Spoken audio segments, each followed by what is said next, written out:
Hmm.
Harba, can you hear me?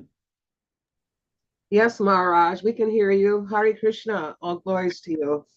Hare Krishna. Dandava Pranam. Just a minute. Let me check the verse.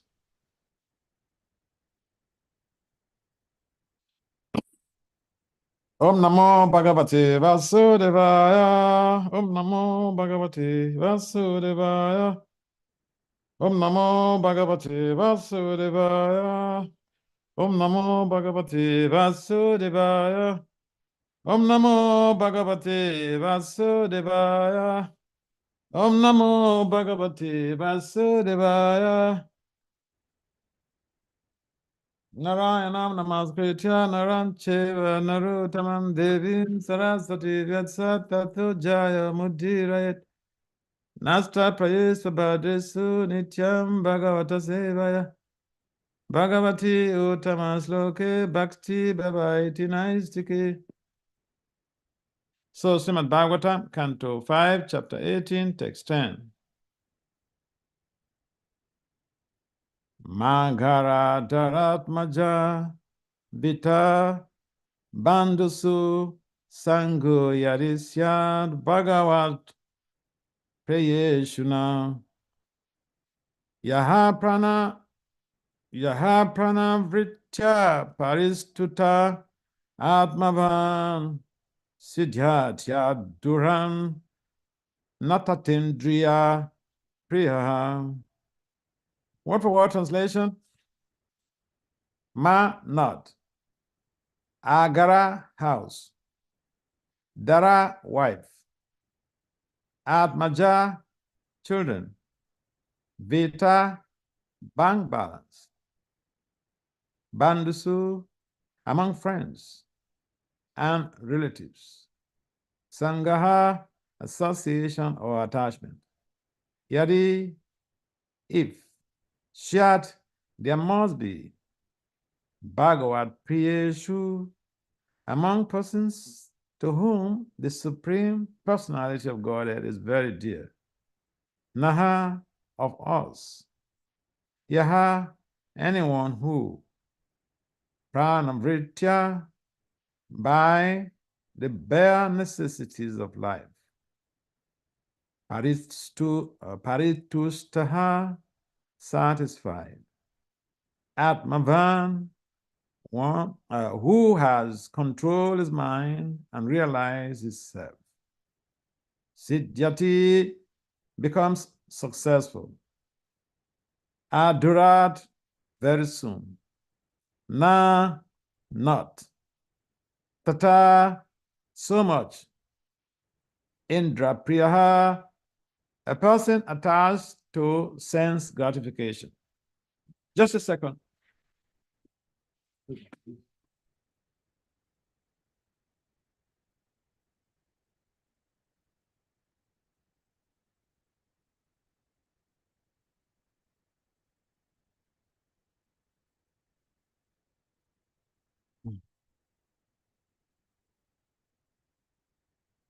Translation and purport by His Divine Grace, His Confound Acharya, Srila A.C. Bhaktivedanta Swami Prabhupada.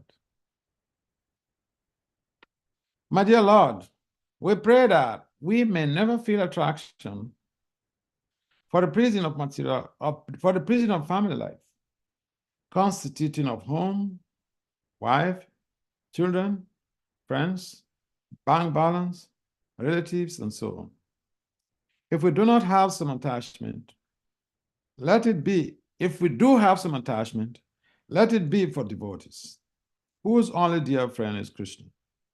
A person who is actually self-realized and who has controlled his mind is perfectly satisfied with the bare necessities of life. He does not try to gratify his senses. Such a person quickly advances in Krishna consciousness, whereas others who are too attached to material things find advancement very difficult. Purport. When Sri Chaitanya Mahaprabhu was requested to explain the duty of a Vaishnava, a Krishna conscious person, he immediately said, Asat Sangha Tyaga, a Vaishnava Achara. The first business of a Vaishnava is to give up the association of persons who are not devotees of Krishna, who are too attached to material things, wife, children, bank balance, and so on. Prahlad Maharaj also prays to the personality of God that he may avoid the association of non-devotees attached to the materialistic way of life. If he must be attached to someone, he prays to be attached only to a devotee. A devotee is not interested in unnecessarily increasing the demands of the senses for gratification. Of course, as long as one is in this material world, one must have a material body, and it must be maintained for executing devotional service. The body can be maintained very easily by eating Krishna Prasad. As Krishna says in the Bhagavad Gita 9:26, Patram Puspam Phalantuya, Yo me bhaktya prayachati, taraham bhakti paritam, asnami prayatadmanaha. If one offers me with love and devotion a leaf, a flower, fruit, or water, I will accept it. Why should the menu be unnecessarily increased for the satisfaction of the tongue? Devotees should eat as simple as possible. Otherwise, attachment for material things will gradually increase. And the senses, being very strong, will soon require more and more material enjoyment. Then the real business of life, to advance in Krishna consciousness, will stop. Om Gyana Timirandasya, Gyana Jana Salakaya, Saksur Militam. Jena Tasmai, Sri Gurave Namaha. Chichetam Anobhistam, Stafitam Yena Bhutale, Swam Rupam Kadamaya, Dadati Swapadantikam, Vandeham Si Gurum Si Yutapadakamalam, Si Gurum Vaishnavancham, Si Rupam Sagrajatam, Sahagana Raghunatam Vitam Tam Tajiva, Sadveta Sarvaduta, Parijana Sahitam Krishna Chaitanya Deva, Si Radha Krishna Pada, Saha Ganalalita Visha Kamvitam Cha.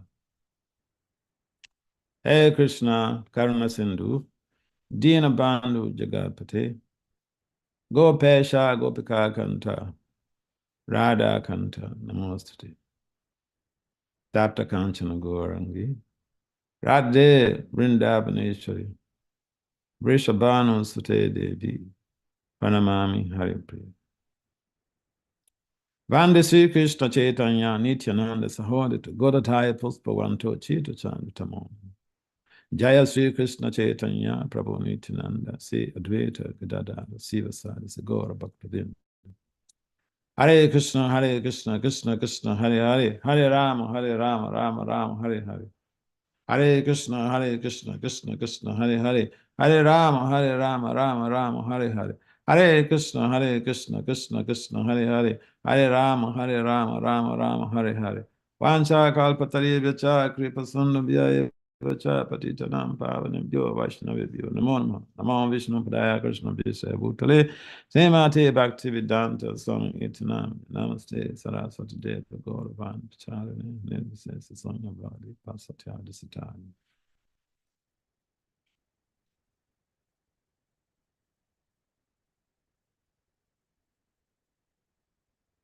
So, this is a very relevant verse to our everyday operational values, because the verse is giving us some insight in terms of how we could become situated in Yukta Varagya. Yukta Varagya in the sense that this text is advocating a lifestyle where we should become detached from the urges of the senses and the mind, not to be attached to mundane association, and of course, not to be attached to even our families, our bank balance, friends, relatives. Why? Because these things, they distract one significantly from the path of Bhakti.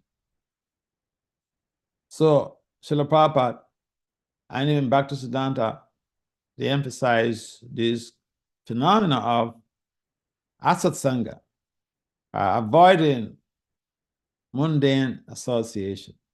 Why? Because there is a psychological undertone when we talk about mundane association. I mean, in science, we have what we call osmotic pressure. In the experiment regarding osmotic pressure, it's just demonstrating how association has a great impact on our values and our consciousness, our lives in general.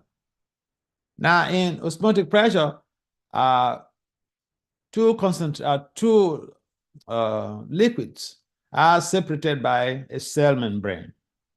And on one side of this reservoir of liquid, water, for instance, it is concentrated, either highly concentrated, sugar concentrated, or salt concentrated. And the experimenters did it in such a way that they said the other one, there is just ordinary water. And then after some times, they find out the other reservoir or the liquid with a high concentration of, say, salt or sugar, it draws the solution, I mean the other liquid that is purely ordinary liquid. It has no chemicals added to it. In other words, the highly concentrated liquid draws the weaker solution, which is ordinary water. So in a similar way, when people come together, there is a lot that goes on subtly. There's a lot of connections subtly that we can never even tell how we are drained or what we derive by having an association with somebody. That's a common slogan. Show me your friends and I will tell you who you are. Show me who you hang out with and I will tell you who you are. And so because this concept, sometimes we think, oh, these are Krishna, there's just too many rules, and but the rules they have scientific undertone. For instance, this association phenomenon has a scientific undertone. So when we associate with somebody, We either giving association or we are taking association. There's nothing to, we can't avoid either of them. One must be there. And therefore, for the Vaishnava, he or she gives association instead of taking association from those who are not Vaishnavas or Vaishnavis. Because this is how our system operates. This is how our system works. One may go to the extreme that, well, you know, the Chaitanya Charitamrita says this, the Bhagavatam says this, or Krishna says this. So we have to have some proper insight regarding this text so that we don't become like, we don't act fanatically. Because of association, for instance, you know, people have, you know, our children are going to school. They're dealing with their professors or dealing with other students. They're not, in most cases, they're not Vaishnavas or Vaishnavis. So should we stop our children from going to school? No. I remember the case of a 6 years old boy in Columbus.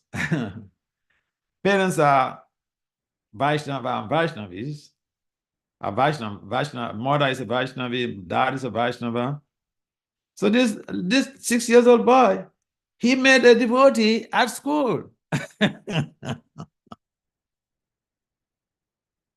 He created a relationship with one other boy, and it came to a time that the relationship was very, very cordial, very intense, and this non-devotee child, he will come over to this devotee's home, this child's home, and stay for the weekend. And so the parents of this non-devotee boy, they become interested in trying to reach out or try to connect with the family, the parents of this boy. And so that's how the whole family became involved in Krishna consciousness from their child. So association is a powerful weapon.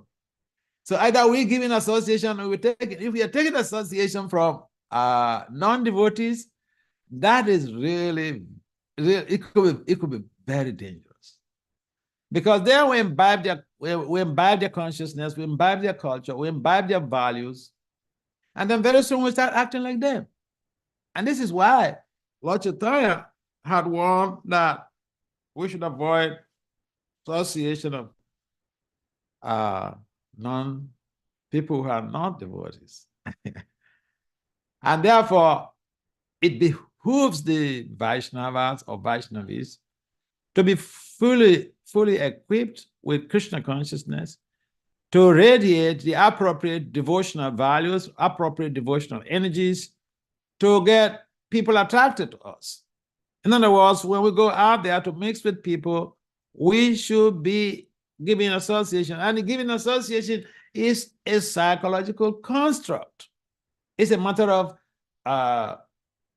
psychological adjustment. You understand? I mean, Bhakti Swami gave my Guru Maharaj gave the example of if somebody goes, say he goes into the forest where it's inhabited by, you know, snakes, dangerous snakes. Yes, he wants to cut a stick for some use, for some festival or whatever. So he puts on boots and all this stuff, goes into the forest to cut the stick.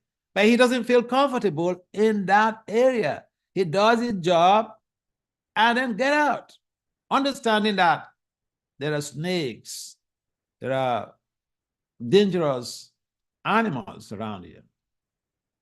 And so when we associate with the non-devotees, it is important for us to have in mind that we're there to help them. We're there to be able to facilitate a positive spiritual change in their lives. Because what essentially is lacking in people's lives, especially in this plastic age, is that we are spiritually bankrupt.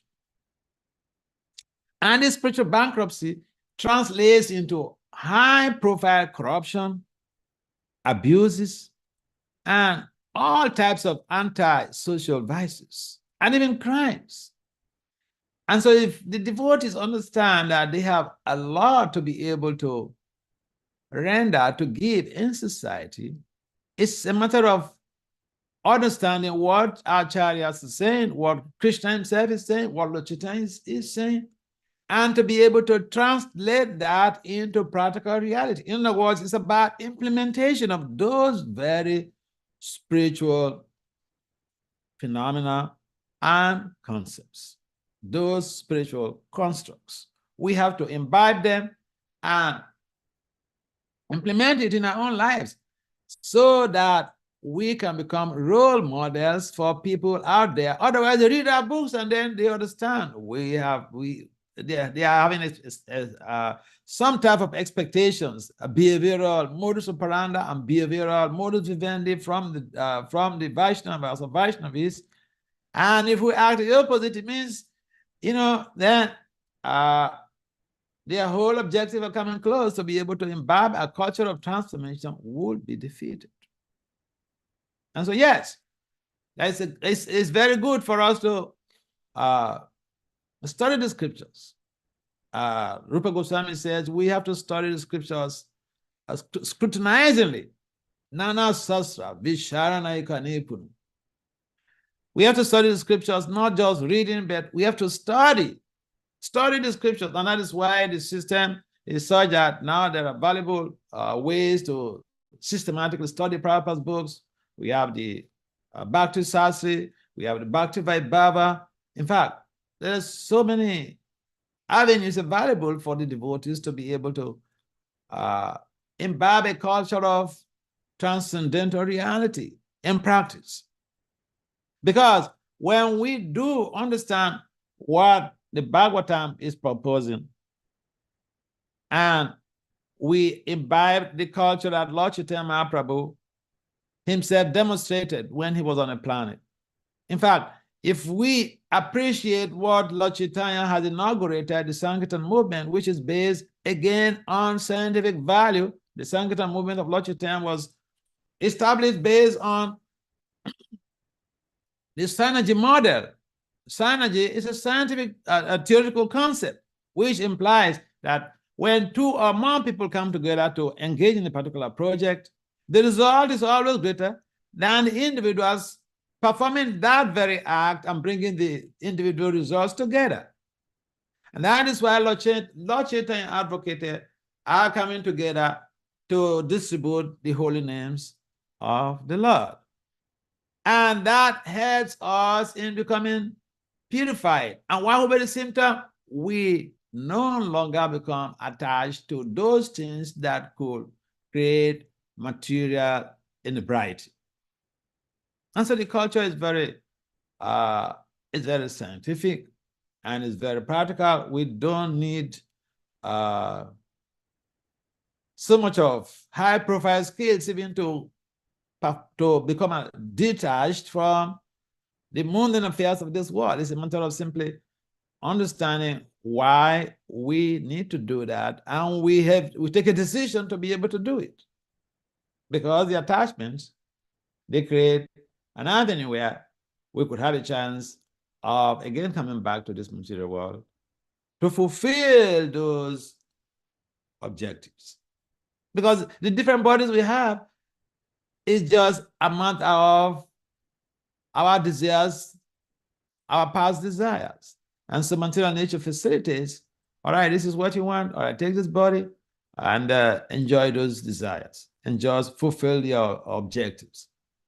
And so the whole concept of detachment is about refocusing our objective criteria in Krishna consciousness.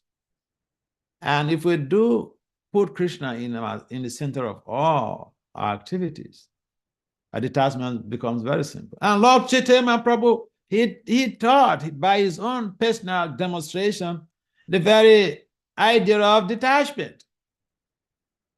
Vairagya Vidya Nija Bhakti Yoga Sistaka Eka Purusa Purana. So Krishna Chaitanya Sarita Dhari. Lord Chaitanya, Sarvabhuma, he mentioned in his own prayers to Lord Chaitanya Mahaprabhu, he describes that Lord Chaitanya Mahaprabhu, he is the Supreme Lord himself, Sri Krishna Chaitanya. But he had come to teach us what? Vairagya, detachment. And what is that Vairagya?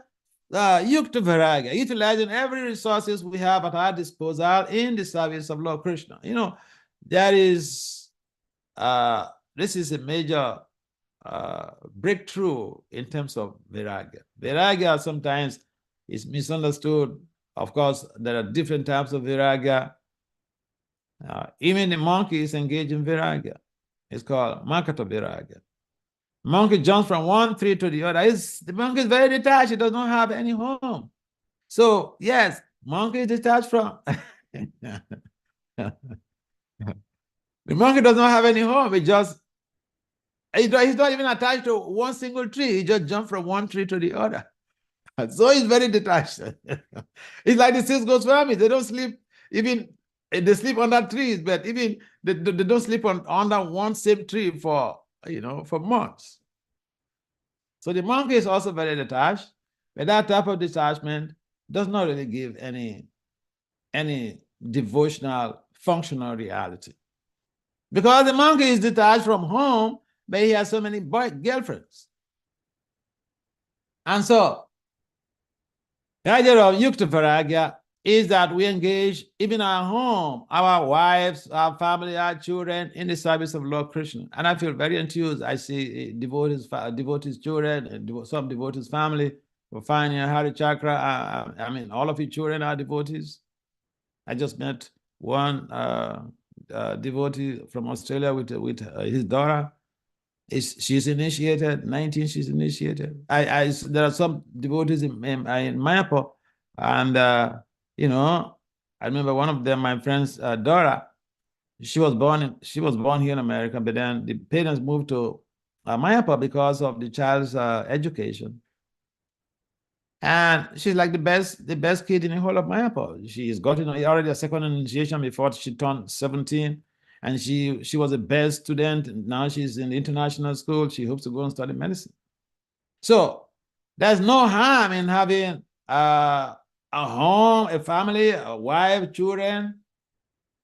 The challenge is in dovetailing all of those energies in the service of Lord Krishna. And it begins, it's all about preparations. That's why we have the Bhagavatam samskara. Sometimes people complain, oh, but my children, they're not interested in Krishna consciousness. How is that? I've served Lord Krishna for 20 years, 30 years. Why is it that he gave me this type of child? No, we can't hold Krishna. We can't pass the buck to Krishna. We can't blame Krishna. Yes, we have a home. We have a right to have a home. Yes, we have children. Yes, it's a social right to have a family, all right. And what Krishna only wants is that we use everything in his service. Lord Chaitanya Mahaprabhu, when he was taught in South India, a Brahmin came to him and said that he wants to give up his family and follow Lord Chaitanya Mahaprabhu. But Chaitanya said, no. You go back home, make your family, make your home a temple. So this is Yukta Vairagya in practice. And therefore, it is this responsibility of the devotees to ensure that we are utilizing everything in Krishna's service. And then we don't have to really, worry about, am I detached or am I not doing the right thing? No, you're doing the right thing if we are following Krishna's instructions. Prabhupada will use the word dovetailing everything we have. Dovetailing even our talents, our families, everything we have in Krishna's service. So yeah, association is very important. And therefore, when we hang out with somebody, we are actually deriving something or we are giving something. If the person is highly spiritual, we imbibe those spiritual energies that person radiates. And so we benefit from that. And therefore, it is mentioned that a moment association with a pure devotee is the result is immeasurable. And so we have all of the resources. We have all these books, Prabhupada's instructions in his books. We have the devotees traveling around. We have so many Paramahamsas on the planet moving here and there just to bless those they encounter with Krishna consciousness. And so we can move out of our comfort zone and find just some time, little time, to have the association that could benefit us to a very great extent. So yeah, family life is there. How we go about it, that is up to us. Development, having children is one of those objectives of family life. A lot of people, they get married because they want to have children. That's not the problem. And as long as one is able to engage their kids in Krishna consciousness, you don't need to run away to the forest. Huh? You see, sometimes people tend to miscue. Now, oh, you already 50, 60. Why don't you take to Vanaprastha? What are you doing? That may not be required if the both parties, husband and wife, are staunchly involved in Krishna consciousness, and they are helping themselves to help others grow in Krishna consciousness. Some people, just like not everyone is going to be a pujari. Huh? So everyone may not be interested in going around, traveling around to do preaching, but wherever we may be, we should understand that to create a positive spiritual change in a misdirected civilization requires a lot of efforts, individual efforts and collective efforts from those who are already been blessed with the Vaishnava culture. So we have an obligation. Wherever we may be, we should create an avenue where people have devotional association. Because the mundane association, they already having it and they're becoming more and more entangled in their lives. And so it is important for us to help in revamping societies spiritually, devotionally, and in that wise, we have a chance to be able to become agents of change, agents of spiritual change. And this is the whole idea of Lord Chaitanya's descent on the planet, to spread his the glories of the holy name. And so that process facilitates devotional association. But then devotees go around distributing the holy names, and then whether people like it or not, when they hear the holy name, they get some benefit. And so we can't do away from attachment. The variable is the object of attachment. Attachment is a constant. The variable is the object of attachment. What are we attached to? We have to be attached to Krishna. We have to be attached to the devotees of Lord Krishna. This is the phenomenon that Prahlad Maharaj was actually praying for. He was praying to have association of devotees, nothing else. If he ever will have attachment, he should be attached to the devotees of the Lord. And so, yes, this should be our mood too. We should be in the mood of creating a viable change in our lives, in the mode of creating or revamping our spiritual culture. And that brings us to the concept of rejoining Krishna consciousness. Back to Swami, he says we have to rejoin Krishna consciousness, because we find that the time we join, we were very enthusiastic. We highly motivated. We were crazy about Krishna. But after some years, we feel relaxed. We are so much attached to Krishna. We will not even find a moment pass without letting ourselves be in association of devotees. And then as times goes, that is that type of, we feel relaxed. So Idea is to be able to create a culture of rejoining Krishna consciousness. And then we can help to create the attachment that is required. We can help to be able to revamp the attachment for Krishna, attachment for the devotees. And we will have no taste for mundane attachment. Are there any comments or questions on this point?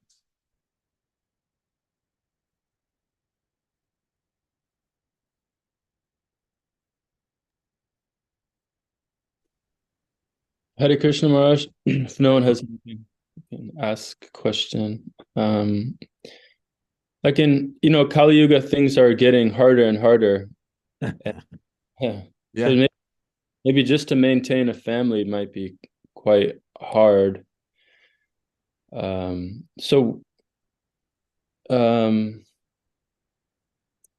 Is it acceptable to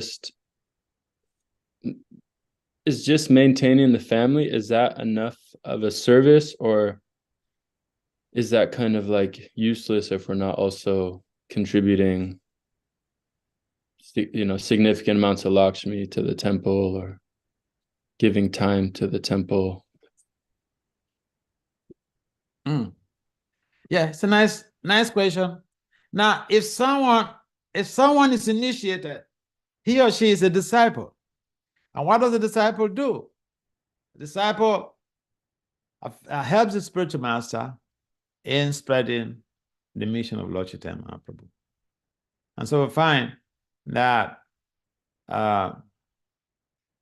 amongst even the followers of Lord Chaitanya Mahaprabhu, they were mainly householders, but they were helping Lord Chaitanya Mahaprabhu to spread the mission of Lord Chaitanya. And so they were maintaining their families. Murari Gupta, he was Ayurvedic doctor, a good job. So yeah, we have family, that's one thing, and we should also help in spreading the mission of Lord Chaitanya Mahaprabhu. I find the case this is very strong in India.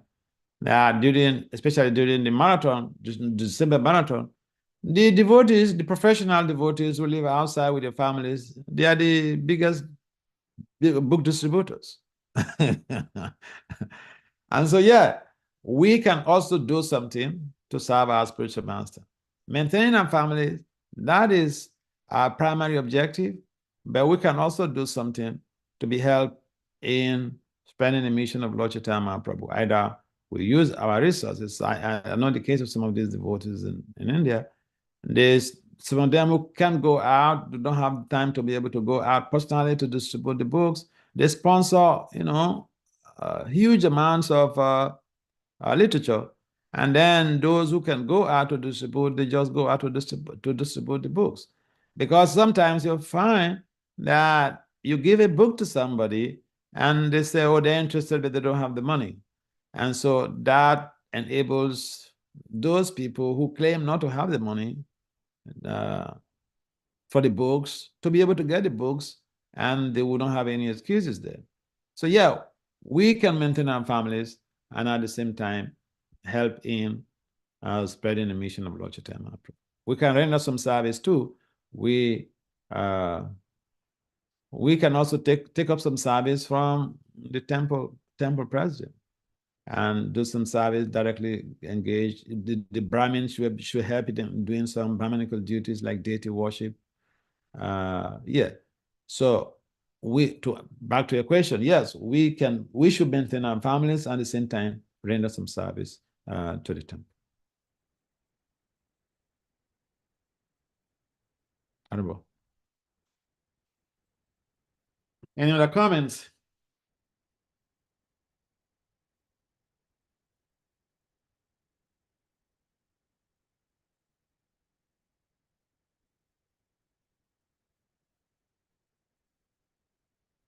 Is there any other comments? In the absence of any other comments, we may have to adjourn this meeting.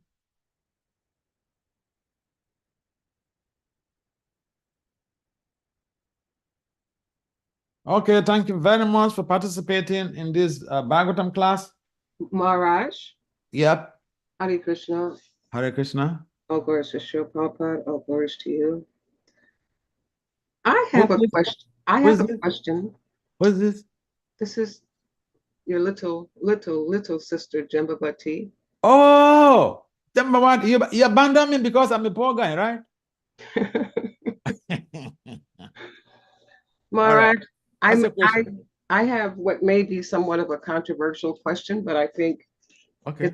it's a topic that has not been resolved within our movement. Okay.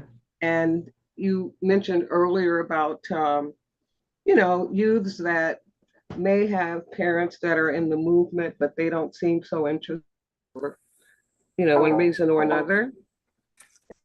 I just want to ask you, what do you say to our youth who either have, directly experienced abuse within our movement or have peers that have experienced abuse and they're just, they're just discouraged from being a part of our movement because they see or perceive that those that are allegedly the abusers still hold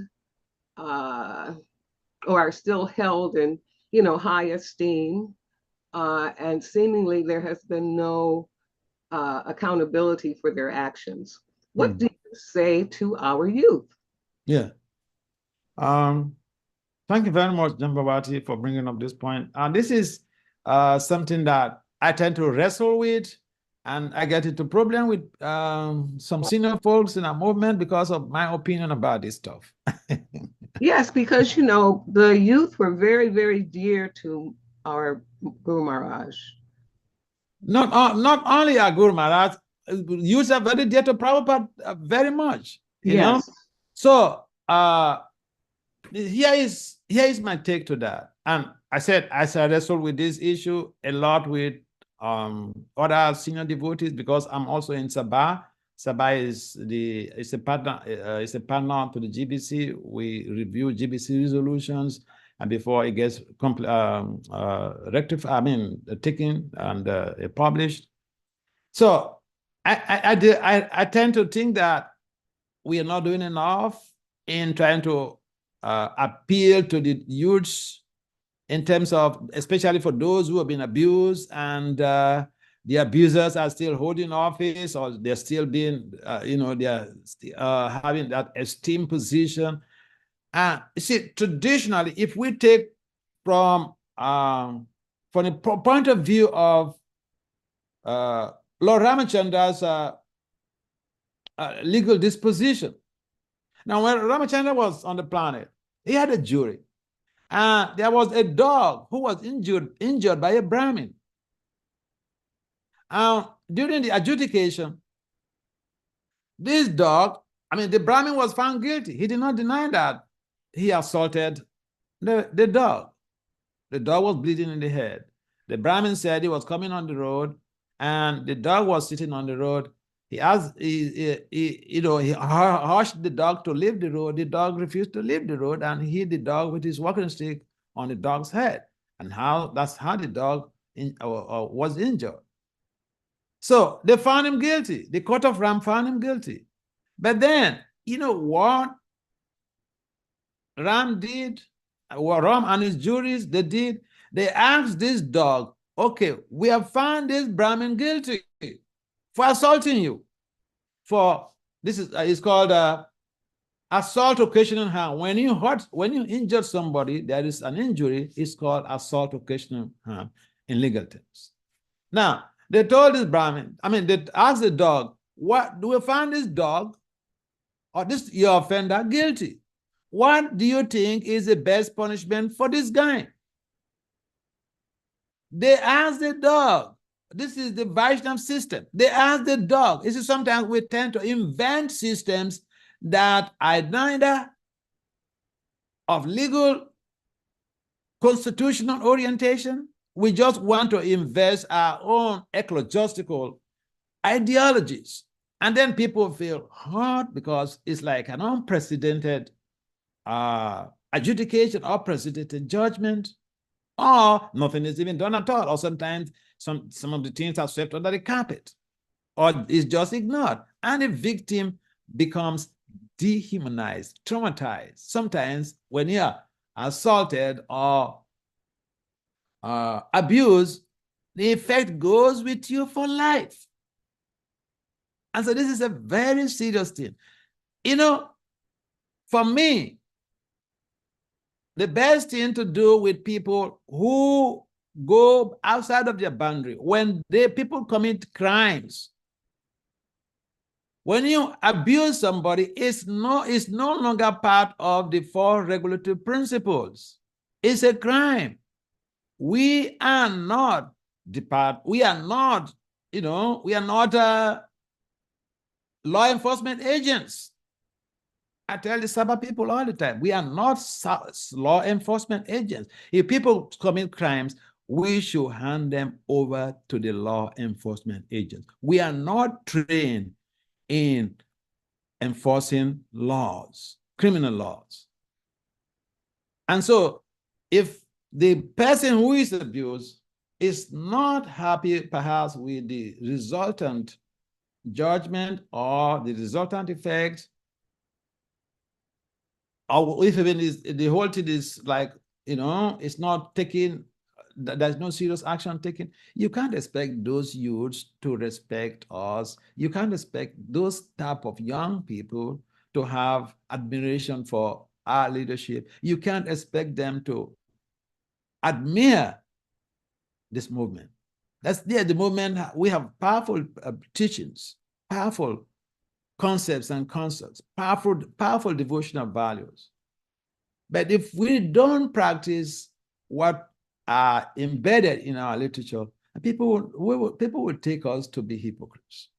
And therefore, if it is myself, I will beg for apology to all of these people, all of these young people who have been hurt, either by abuse or otherwise. But I'm still holding my ground that if the administration, look, my PhD is in organizational management and leadership. So I see many things going wrong each time I travel to places. I travel to public institutions, public organizations, or private organizations, or faith-based nonprofit organizations. I see many things wrong, not just in ISKCON, but globally.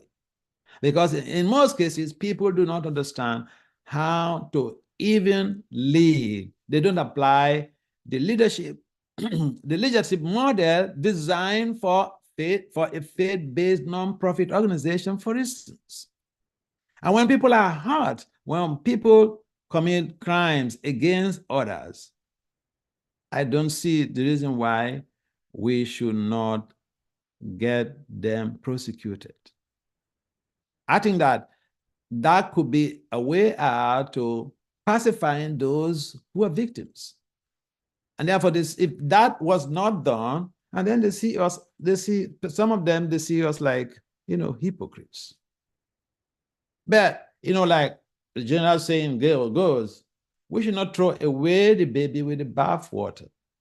Not everyone is advocating this type of system where, young people will be hurt, will be abused, and, the abusers, they go scotch-free. I don't advocate that. I remember if I tell you something, it might look like, oh, this guy is not a devotee. When I was even managing temples, if somebody does something that is against the 4 regulatory principles, yes, our calling is to go see the whole devotee community will decide that person's fate. But if you commit any crime against any other devotee, for instance, you assault a devotee, physically assault a devotee. No, I don't need to call anybody. I don't need to consult with anybody. I call the police and hand you over to the police. That is how I was operating. And that was basically due to advice given to me by lawyers and prosecutors when I was dealing with ISKCON crisis. So those advice given to me by lawyers and prosecutors when we were dealing with ISKCON crisis, they're still very much in my palms, on my palms. So I try to live by that because, we have to respect the fact that people come into this movement, they are not entering this movement by chance. Krishna has prearranged that. We have to protect each and everybody who is in this movement, whether they are children, they are women, they are elders, whatever. So my plea to the kids who have been traumatized by this type of unhealthy behavior or criminal behavior is that I think that they should understand that not everyone is having that type of a criminal mindset in our movement. Because if we tend to generalize, in science, in management science, we don't generalize.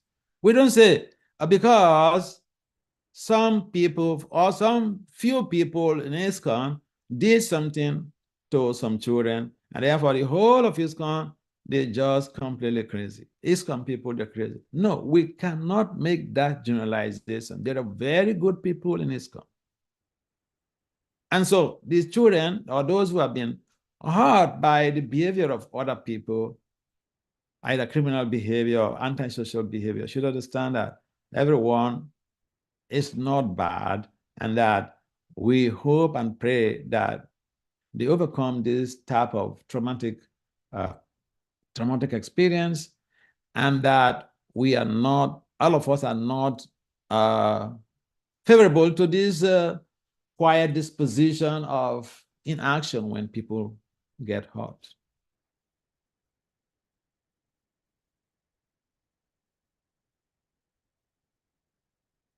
Thank you.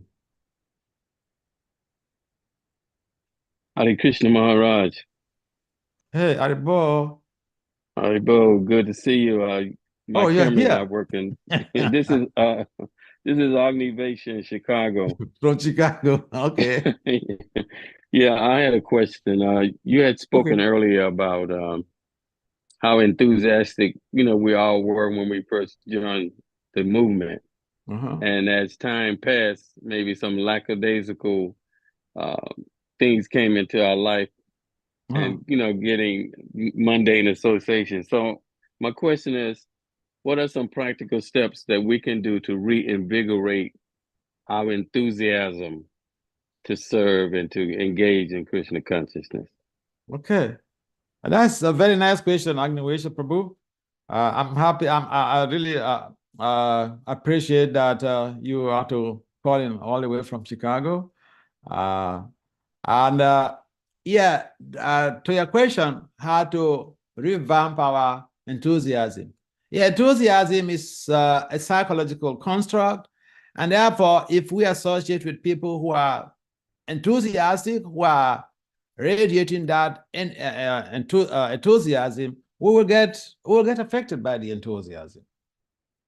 And therefore, it is important for us to understand why, for instance, in the Chaitanya Charitamrita, as mentioned, that association, even a moment association with a pure devotee, we can't really measure the benefits. They can set us off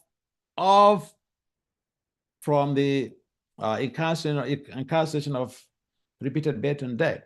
That means also that we will be so much enthusiastic in our devotional life that we will not live a moment without becoming involved in Krishna consciousness or thinking about Krishna. So the primary strategy is that of association. If we associate with enthusiastic devotees, we associate with people who are very serious with their devotional life, we will be motivated, we'll be enthused, we'll get affected by that energy. Antithetically, if we associate with people who are not really enthused about devotional service, who are just about, when you come together there and someone is complaining about another person and all these things, that facilitates waning of or deterioration of our devotional motivation, of enthusiasm. And so, first principle is strong association of people who are themselves enthused. Second, we should read Prabhupada's books every day. When we read Prabhupada's books, the content there and Prabhupada, they are not different. The content and Lord Krishna, for instance, Lord Krishna, Narayan, when Narayan was speaking with Lasmiji in the Gita Mahatmya, Narayan told Lakshmi that the Bhagavad Gita is not different from him. In other words, Krishna spoke Bhagavad Gita. The Bhagavad Gita is not different from Lord Krishna. So if we read Bhagavad Gita every day, we'll be associating with Lord Krishna. And believe it or not, whether you like it or not, your enthusiasm will be revamped. If we read the Bhagavatam every day, it cleanses the dirty things on the mirror of our mind. Nastra payesu abhadasu nityam bhagavata seva. Reading the Bhagavad Gita, listen to the Bhagavatam class is in itself seva, is service. If we do this service eternally every day, we are rest assured, we are guaranteed of cleansing of the mirror, of debts on the mirror of our mind. So, reading, hearing every day. See, devotional service is a practical, it's of scientific orientation. If we do it every day, we will have observation. So, for instance, if you mix a chemical, if you mix sodium and chlorine under a favorable condition in the laboratory, you will observe something and you'll be able to, examine that and deduce the results. So Krishna consciousness is also a science. When we engage in hearing the Bhagavatam daily, we will have a transformation. And this has been going on over the years, for thousands of years. This has been verified to be reality. And the association that we have matters a lot. I'll give you an example. Prabhupada came to America, and he at 26th Avenue at the storefront, he was delivering Bhagavad Gita classes, Bhagavad Gita lectures, and these different type of people were coming there. They were not all saintly people. Some of them were potheads, dickhead, bohemians, and plenty of them became transformed, became purified by the association of Prabhupada, by hearing the Bhagavad Gita. Yeah. So we should read the scriptures every day, just like we eat every day. We should read the scriptures every day. We should do something that connects us with Krishna via the book Bhagavad every day. And we'll see that our enthusiasm will gradually be revamped. We should go to the theater. We should find time to go to the theater. We should find time to go to the temple. Unfortunately, sometimes we encounter some problems with some people. I was speaking with one of my friends, and he's a neuroscientist. He's a PhD in science, in neuroscience, and he's been a very staunch devotee in the past. But surprisingly, we have not been connected for a while. And then I was speaking with him the other day. I said, "So, how are you doing?" And I'm coming back to the US. How are you doing?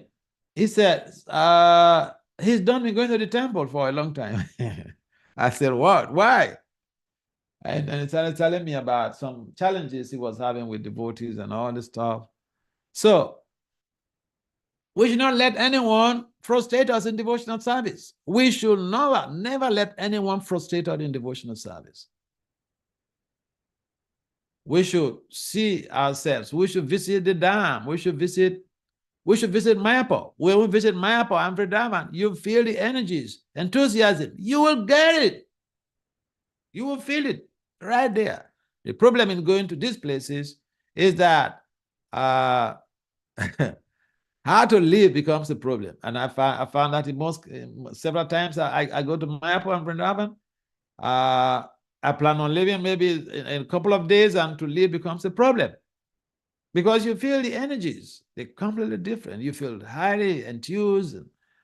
You feel your sadhana becomes very much improved. So yeah, we should find time to go to the dam. People are going to Disneyland and whatever. They're moving around, spending their money. We should also move around, spend our money, go to the theaters, go for pilgrimage. This helps in boosting our enthusiasm. Yeah, when we step on that ground, we get spiritually purified. This very concept is not just some preaching strategy. The German psychologist, Professor Laumann, in 1938, he developed the field theory, which stipulates that the environment impacts on our behavior. The environment impacts on our values. The environment impacts on our consciousness.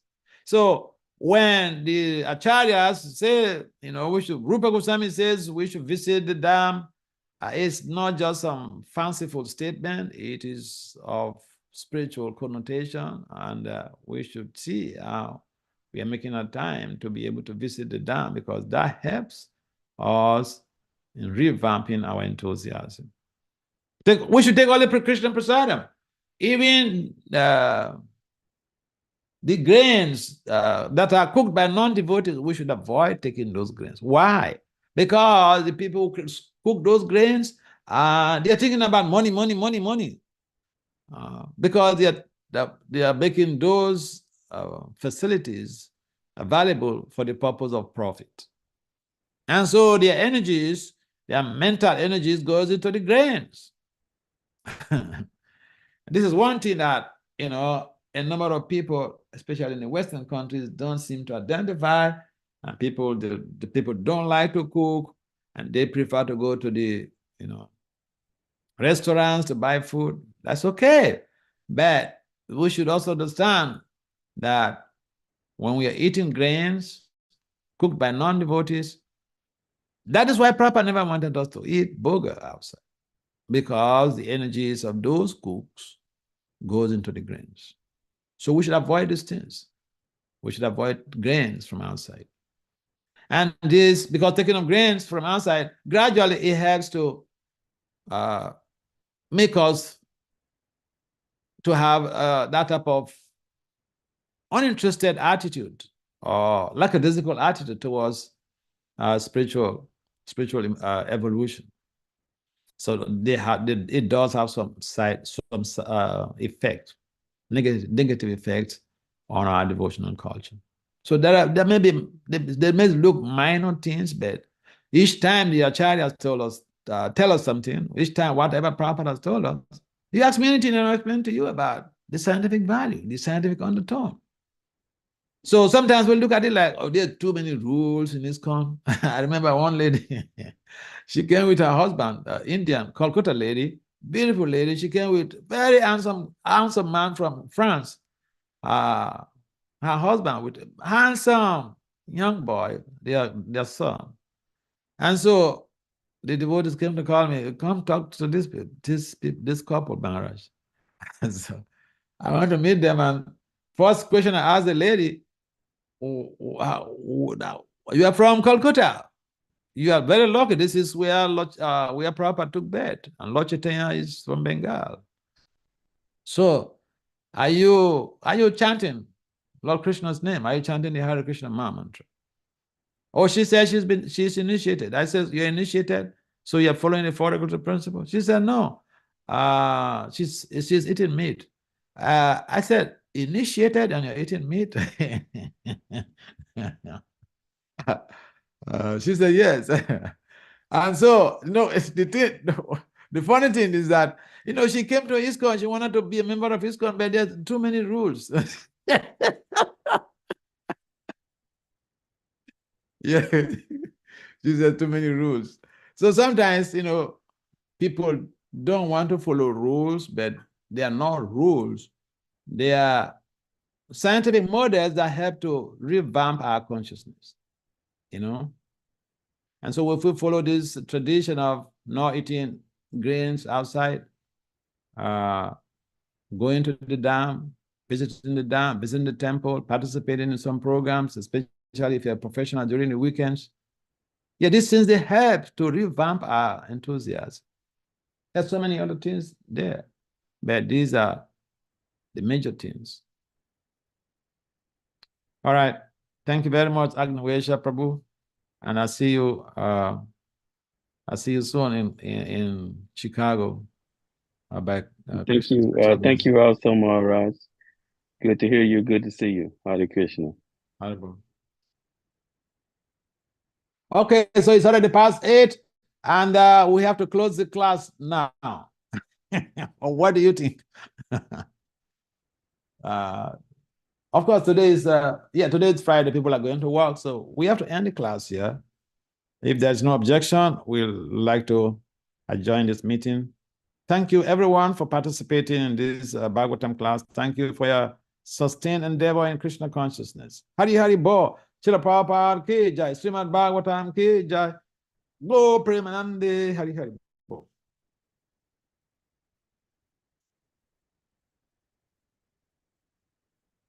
Bhakti Vasudeva Swami ki jai.